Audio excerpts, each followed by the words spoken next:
Hello, it's time for a video.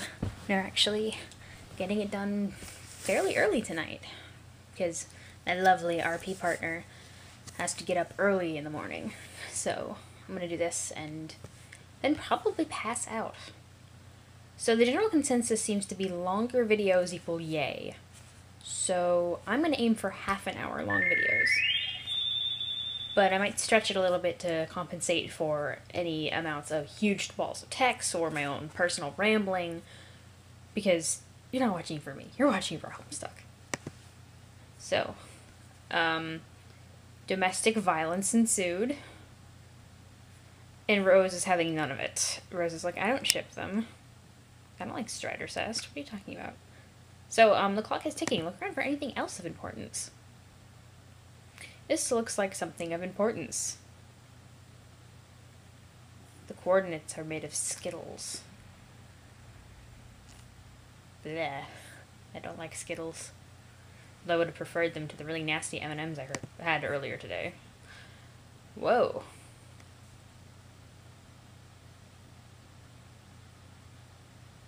It's pretty colorful. Somebody's having a tea party. Isn't that her mom's scarf? Guess that's Earth, and those are probably coordinates. Some words. Let me see if they're... Come on. Not precisely legible.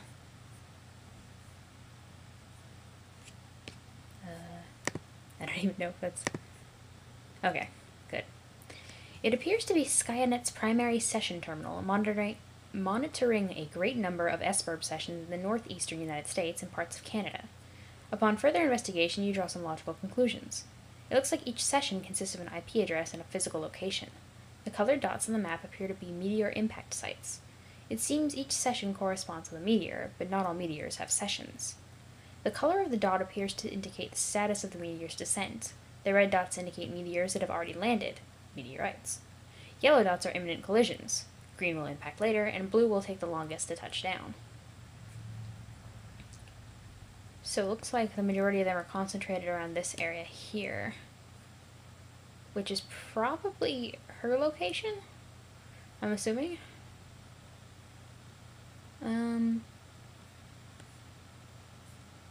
I believe people have said that she lives in New York.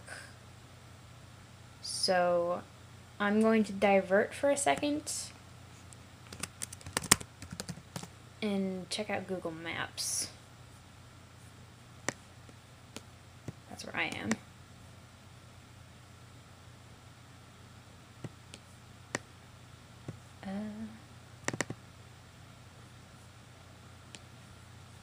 Let me see.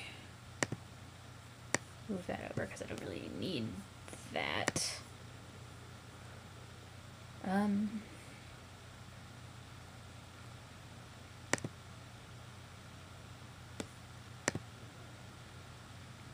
I wanted to say that that's actually Massachusetts, because I'm pretty sure that's the hook. And that would be the Great Lakes. So I believe this is what we're looking at, roughly. This area. I'm adjusting with my hand. You can't see my hand pointing at the screen. Yeah, that looks about right. The majority of the impact seems to be right next to here. So she's like here-ish? Yeah. And, looks like the area where I live in Massachusetts has been completely wiped out. I happen to live right about here in Massachusetts. That's like the Cape Cod area, Plymouth. Marshfield is a little bit north of that. So then, there's that. Oh, we're all the way zoomed in here. I don't know if, I don't know if this has the capacity for me to input latitude and longitude, and if it does, I have no freaking clue where. Let's try something. 44.519872.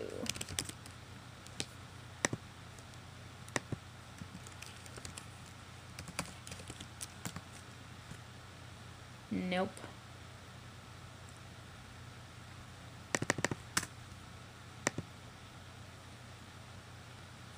Well, I suppose it's not terribly important. You use the panel to center on your present location and zoom in. Surrounding the lab are, of course, the hundreds of smaller meteors that have been raining down steadily throughout the evening. Most of these meteorites, yes, have either landed already or will shortly.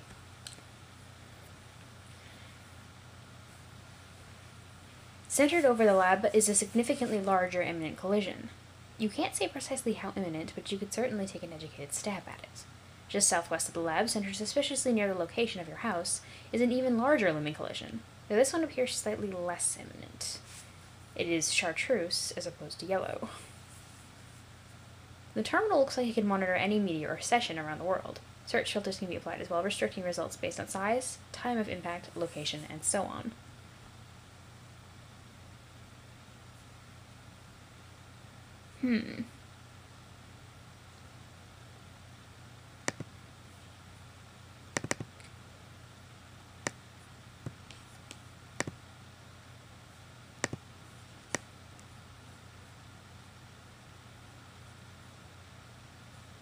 Interesting.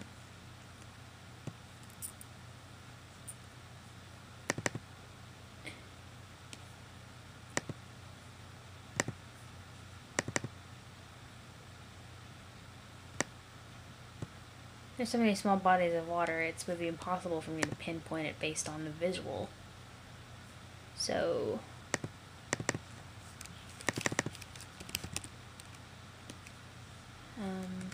519.872.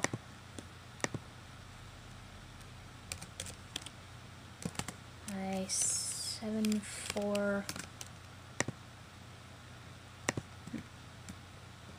negative 74820017.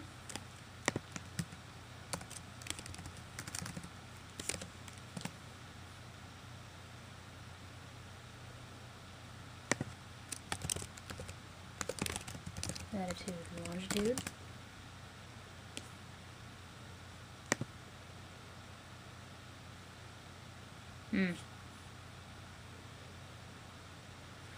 I don't know. Do I still have Google Earth on this thing? Come on, Finder. Let's be good to Skiba.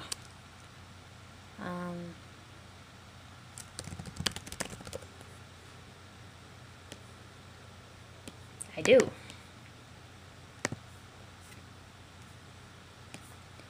The majority of this is just going to be a little adventure. I'll make a long video just to make up for it then.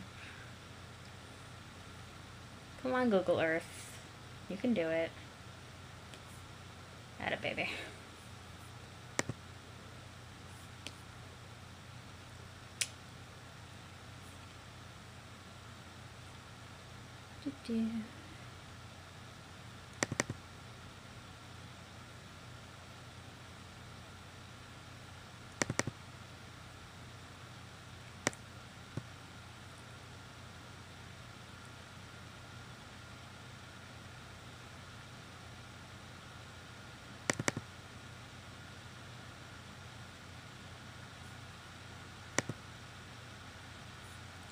Is there a way for me to specifically enter these coordinates?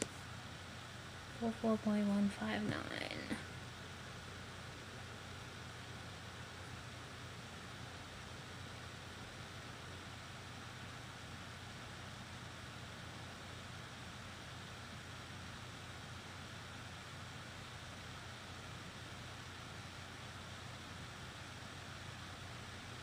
Oh, 519. I'm good at numbers. Shoot. I'm not even really sure what I'm looking at.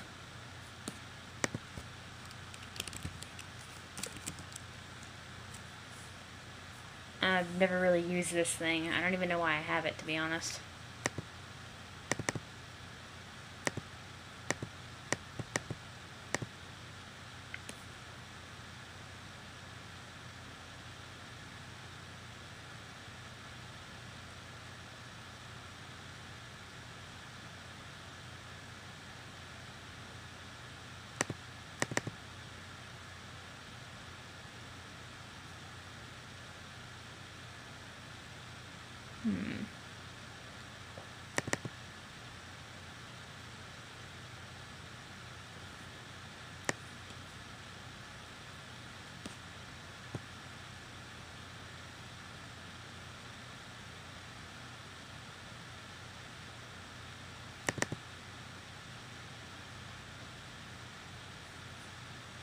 this.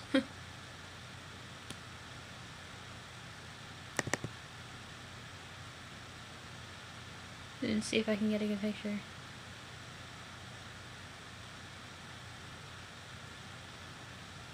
But I don't even know if I'm looking at the right things, because I don't know how to use latitude and longitude. Whatever. Okay. So, enough of that. Ooh. You zoom way out and narrow the search based on size. The two at the top of the list appear to be the biggest by far. You examine only their coordinates. The second biggest is centered over a U.S. city. The biggest by a landslide is, luckily for the Earth, you suppose, way out in the middle of the Pacific Ocean.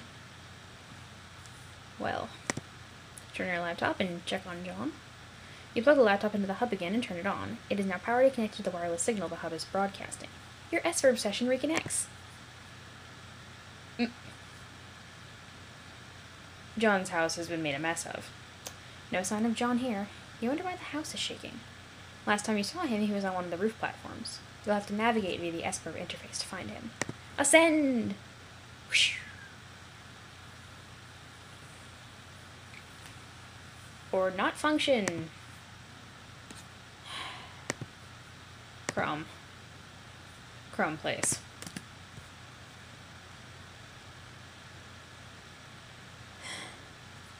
Really? Just a second, I have no freaking clue what this thing is doing.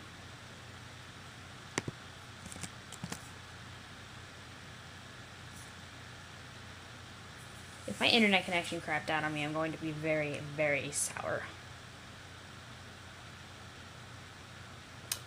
Jeopardy theme.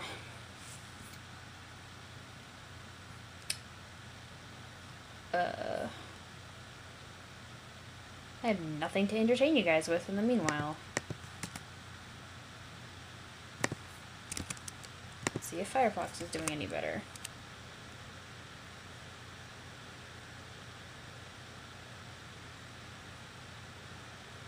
Nope. This is why I use Chrome.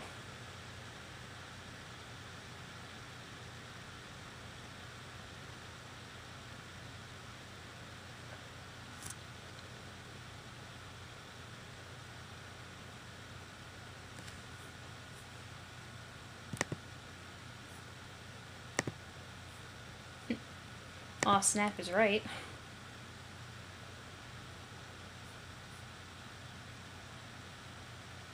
That might help.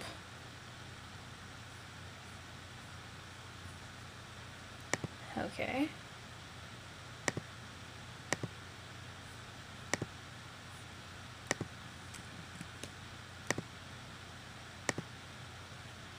So...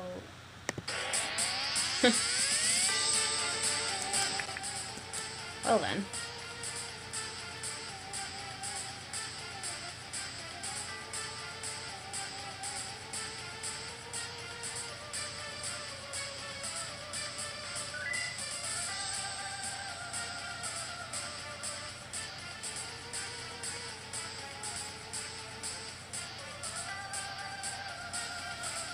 No!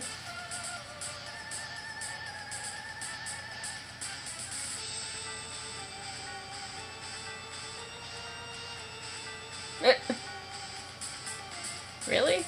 She can summon an endless cascade of appliances? That was pretty epic. Dang.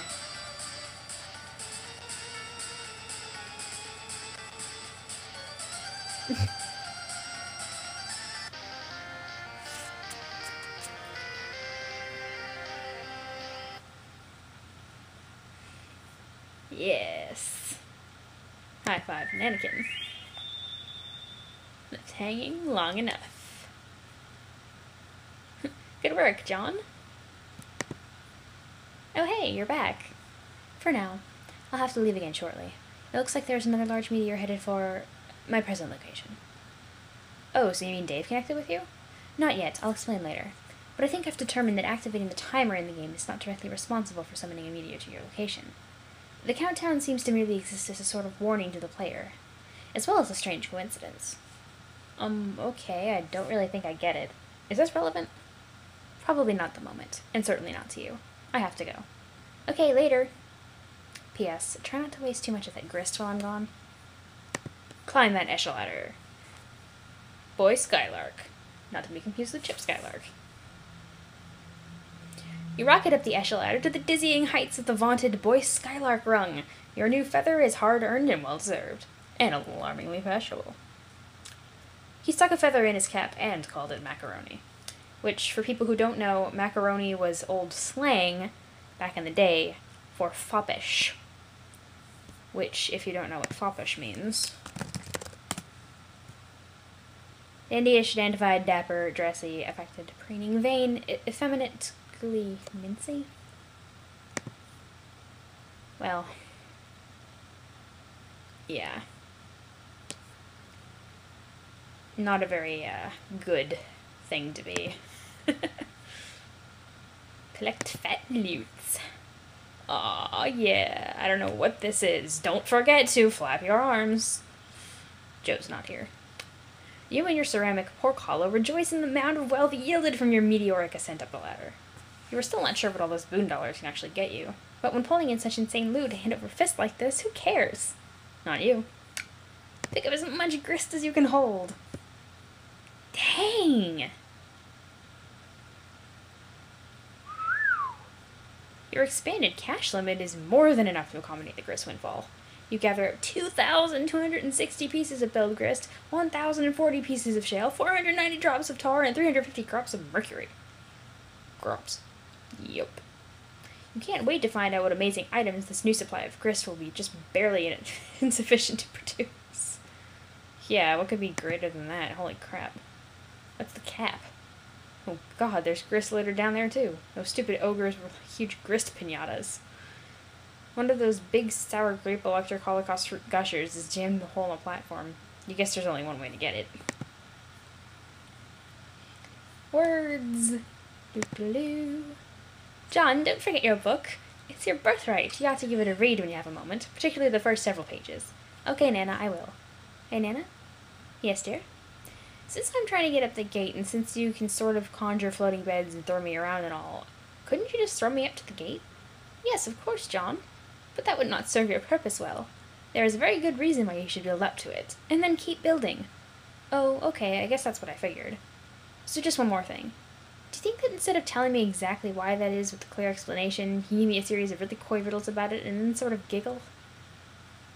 John, you are a very fresh young man. Your father has done such a wonderful job raising you. I am so proud of you both. Haha, I guess.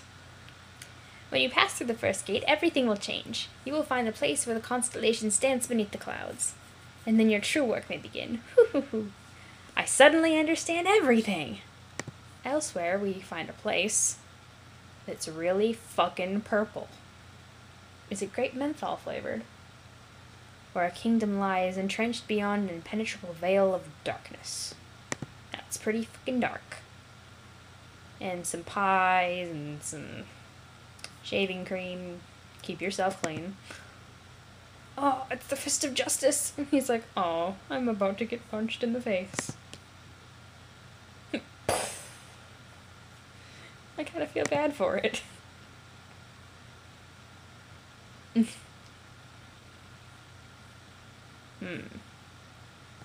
I don't think he's terribly pleased. Yeah, no, graveyard stuffers. You are now the Peregrine Mendicant.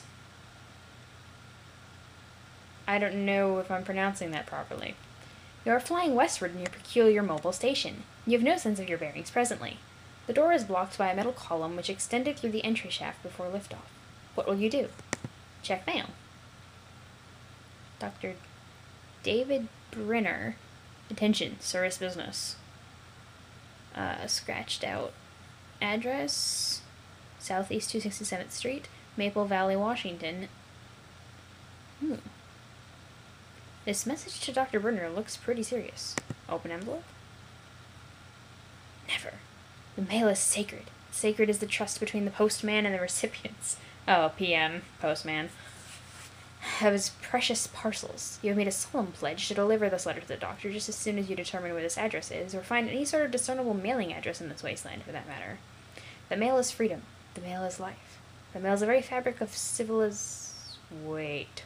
Hold that thought for one moment. And suddenly, PM became Newman. So I'm going to refer to him as Newman. Newman takes out his wonderful hat, the U.S. Postal Service, and proceeds to be mail. The mail is the one final hope for resurrecting a dead planet from its ashes, and the letter carriers are the brave soldiers of God in this righteous crusade.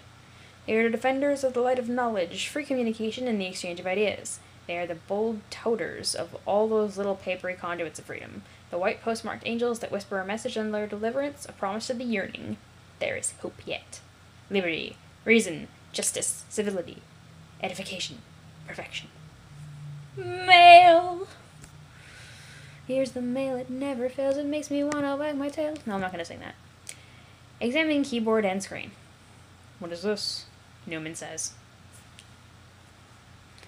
It's the terminal you use to activate the station's homing mechanism. It looks like it has now returned control to you. The default viewport displays commands previously entered, including your last and only command. Home. Type view. It's Jade and she has a gun. JD's got a gun. So much singing now. You type another one of the previously entered commands. It switches to the view of a young girl standing alone somewhere. There is a heavy amount of video interference of some sort. The girl seems familiar to you. Greetings. Oh. He types so slowly. Don't I know you? No. You exploded it.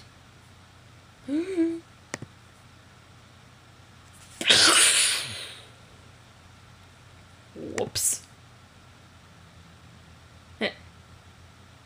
Skynet Laboratory, unestablished in about 1 minute and 30 seconds. Refuse to acknowledge the absurd T-set. You successfully disregard the T-set because it's stupid and shouldn't be in a place like this. You probe further into the lab.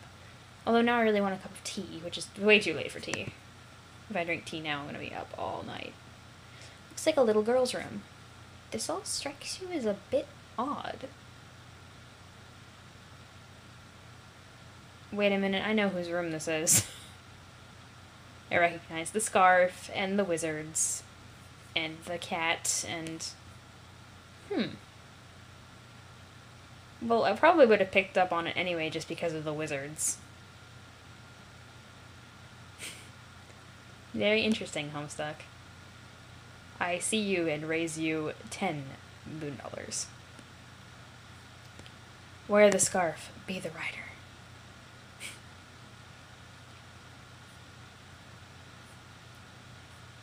Oh, it's not a dormouse.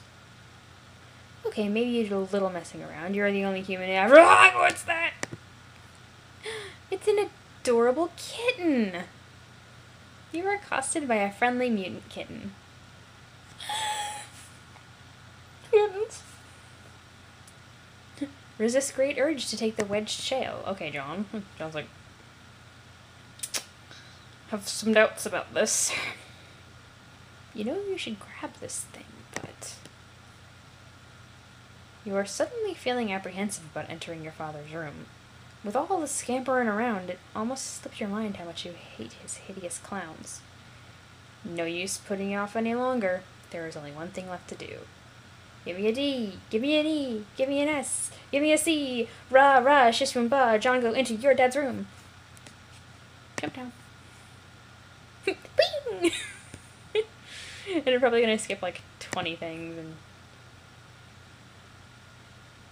Yeah, we were going to skip going into that room, I knew it.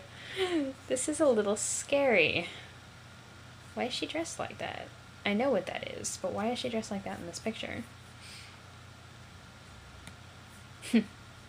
This looks very familiar to me. Scamper into Grand Foyer with wild abandon. Last scamper, oops. Watch out for that globe. And she's like, I hit the globe.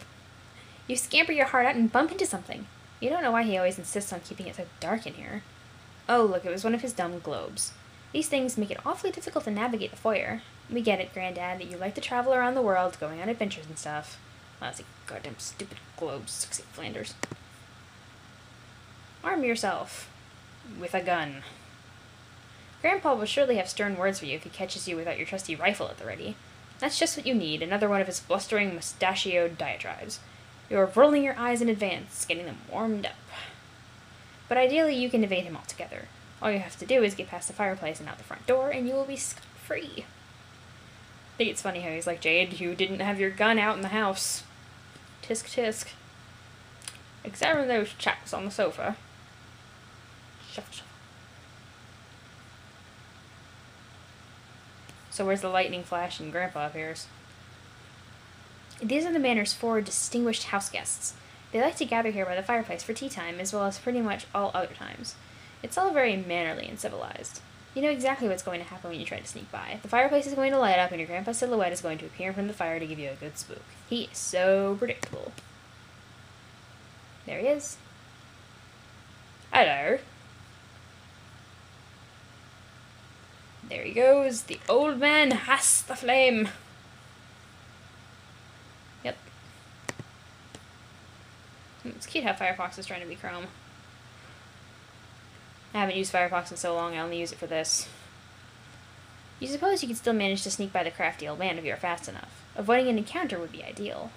Encounters with him are usually intense. Leap dramatically across the divide. Whoops. She fell asleep. Narcolepsy. You guess an encounter with him is almost certain now. But most likely not for a while. Time to see what someone else is up to. Oh, let's say Dave, who is still striving his heart out. Also, Jade's narcolepsy is just so... I'm gonna pat her on the head.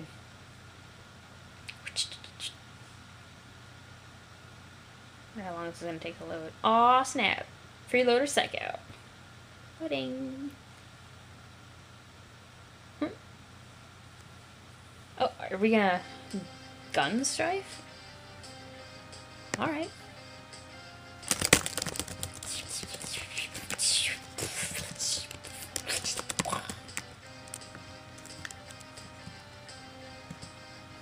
Pew! Pooh! That's not even really him, is it? It's a flute!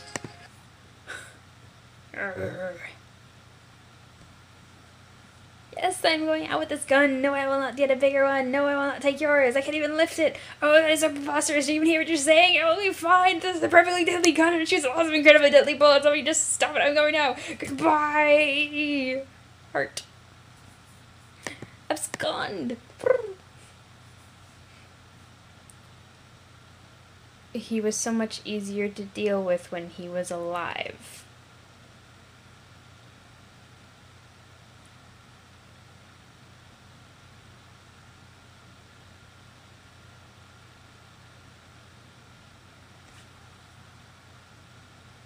My brain is full of fuck. Who does she live with?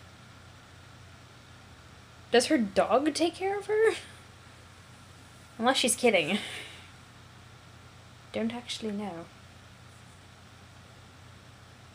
It's a little disturbing that she treats him like he's alive. Jade, if you need to learn how to cope and deal with the passing of your grandfather, come into my arms. Anyway, PM is going to miraculously survive. Periodic explosion hole.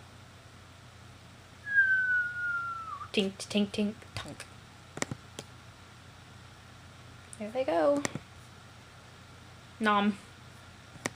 Delicious smell. You're my best friend. Refuse to acknowledge the absurd kid. How could you ever refuse to... No. She's like, I love kitties too much. You fail miserably. Oh look, there's some more mad science crap over here. I want that kitten. It's so cute. Oh, a little bit more time. Insert coin. How much time? Okay, we're gonna go for 45 minutes just to make up for my noodling around with Google Earth. This weird arcade gizmo adapted to this setup obviously didn't take coins anymore, assuming it ever did. Wait, doesn't take coins anymore. I was like, what did I just read? This weird arcade gizmo adapted to the setup obviously doesn't take coins anymore, assuming it ever did. Besides, you left all your coins in the fridge, remember? Kitten. Let's play a game. Purifier ready. This doesn't appear to be a game. It appears to be in a purifier. In a purifier appears to be in a purifier. Screw around with it? You mess with the controls. Hey, Jaspers is alive. Or at least he was in the past. According to the timestamp, this was almost 9 years ago. You try to move the crosshairs with the joystick, but it seems to be permanently locked on a specific target. You might be able to unlock it, but you clearly don't have much time to horse around with this thing. Oh, Jaspers. Oh, the cute kitty. Who's all dressed up. And little Rose, just chillin'. You zoom out. It looks like you and Jaspers were having one of your sessions. You weren't making a lot of progress, though, because Jaspers was... Oh my god. That's adorable. She was having psychiatric role-playing sessions with her fucking cat dressed in a tuxedo. I used to do this shit with my cat all the time, except instead of being my cat psychologist, I would put him in his cat carrier, take him into my parents' room, and pretend that I was on a voyage and he was my grand cat Samuel L. Marani III. Or some other ridiculous pompous name that I would make up for him. That made my glasses worse. Where's my fancy cleaner? Yuck. Anyway. He was being characteristically recalcitrant. You possibly jotted this phrase down on your pad. It's hard to remember, though. Wait. Could this be that day? Cause time paradox. You attempt to purify Jaspers. This would surely cause a time paradox, because you can plainly see that he has not told you his secret yet. Secret? But it seems the machine has a safety mechanism to prevent such irresponsible purification practices. Oh, so the cat told you his secret back in the past, did he? Aw. The kitten's like, the scarf. The paradox ghost imprint of Jaspers purifies instead and quickly settles into a mound of sludge. Probably smells like cat breath. The machine decides it sucks up the paradox sludge and begins some kind of automated procedure. The cat is being so cute. I'm sorry, I love cats. This was obvious from the video where my cat was showed up. It seems whatever sort of primordial biochemical properties the sludge possesses is being evaluated by the device. And lots of, DNA sequences are flashing by here.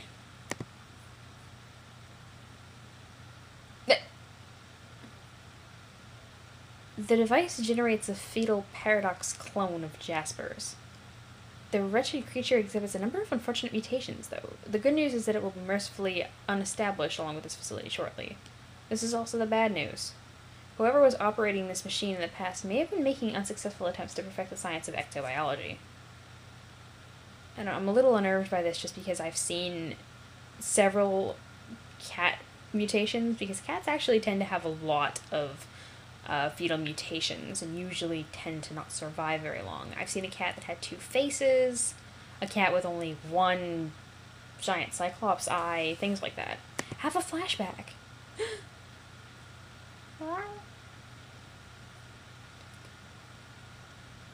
It's funny that was also at 41313. 314. It's 413, 413, 413, all over the place. It's funny though that the 413 thing is taken on its own meaning, because outside of the context of anything, the numbers actually don't mean anything. Yes, they're John's birthday, but that by itself doesn't mean anything. Just the numbers appearing continually mean something, despite the fact that there's no meaning to fall back on. There is no need for a flashback. Conveniently, you can watch what happened right here on the monitor. You roll the clock forward a few seconds. Jaspers reveals his stunning secret to you in strict confidence. I'm actually a man. He's Salem. Jaspers is Salem. Boof. Before you could ask him to clarify, he vanished into thin air. You now believe you understand why. If that happened to my cat, I would probably panic. However, you were not the one to purify him from this moment. Your hand was nowhere near the controls just now. A couple weeks after he vanished, his body washed up along the riverbank. His suit was a mess. Your mother fitted him with a new one just before the absurd funeral service he insisted upon. With the context that I know of this, I wonder if she did it because she was sad to be missing Jasper's. Trace Jasper's whereabouts on the machine? You roll the clock forward to a week after he vanished. It seems there is no accessible feed tracing his whereabouts during that time frame. You fast forward another week. There he is, just as you found him. Fast forward to now.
What is that?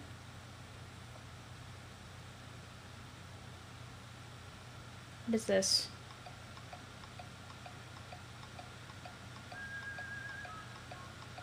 Maple hoof?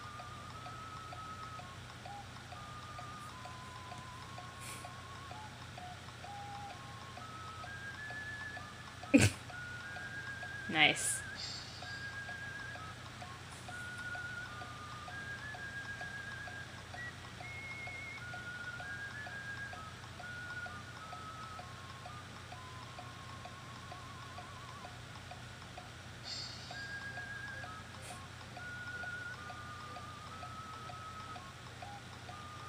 Riding through the desert on a horse with no face.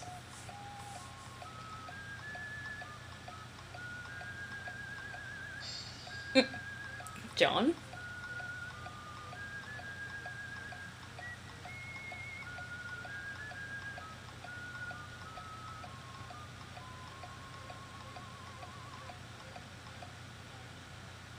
Nay. Nay, I say, for 'twas that.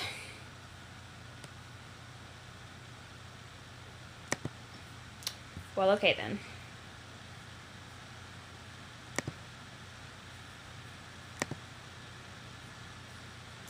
Anywho. It's Jasper's! He's alive! Well, okay, he's still dead, but his body is intact. Turns out it wasn't some kind of disintegratificator like you thought. It's more like an escapalizer. Appeared by Jasper's immediately. Good thing you finally got all this sorted out. You only have 10 seconds to spare. Time to stash the dead cat in Amesgray. And stop fooling around and transport Eliza out of there. Whoosh. Pretty decent escapalization.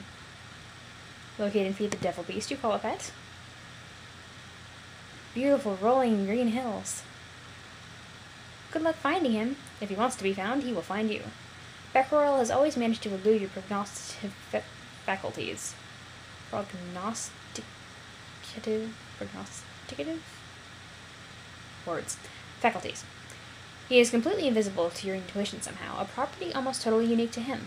It used to freak you out a little, but you've long since grown accustomed to it. Devil Beast is right. Oh, Beck!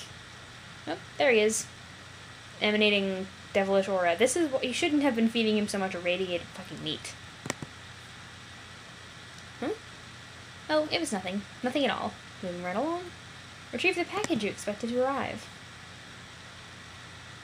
The birthday package you were expecting from John arrived months late. And yet, right on time. It landed over there past the crumbling monument, a satellite to the great mystic ruins at the center of the Crater Lagoon. Triple somersault into room, etc. Stick the landing. Whoa. Some ties. Nice shoes. I hope he didn't leave that iron plugged in on the bed. In a briefcase. Okay, you do that. You are now in your dad's room. Where are all the clowns? You spot your dad's briefcase beside you. It probably contains all sorts of clues, or at least various forms of paperwork critical to his trade as a hilarious street performer. Snoop. He's like, Aw, yeah, here come the secrets. Get ready for some major Wait a minute. These are just boring business documents and spreadsheets. What the hell is going on here? Examine your dad's room? Do we have time? Probably not, but... Oh. Chilbies. Shoes. Kind of a boring room. So many shoes. It's like a girl in this briefcase. Just a businessman. Cross stitch of a pipe. Not all that into clowns. Pipes. No shocking twist yet? Aw. Who's this douchebag? Cake mix.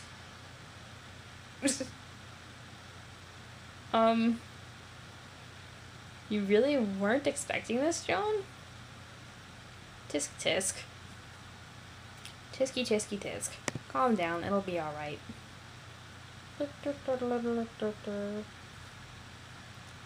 So all these years, while you believed he was out busking up the corners with hilarious antics, he was working as an ordinary businessman all along. He was just a man trying to make a good, honest living for his son. Maybe he was too embarrassed to tell you the truth? Or maybe it was just that you never bothered to ask. I guess you always just assumed. Well, it's funny, I know some people didn't really know what their parents actually did for a living. As a child, though, it was very difficult for me to tell my friends and my teachers what my parents did, because my father is a plumbing contractor, not a plumber, and my mom is a medical transcriptionist, not a medical assistant, or a nurse, or a doctor, or anything like that. I know precisely what they do and what they have always done. My dad owns his own company, and my mom works out of the home. Meanwhile, he's throwing safe... Wow, he is a strong-ass man. The human prisoner has broken up his jail cell yet again. Attempts to block the cell door with heavy objects have proven futile.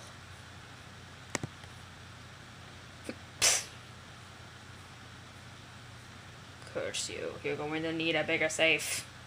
This isn't Jaws. He's not a shark. Who's this guy?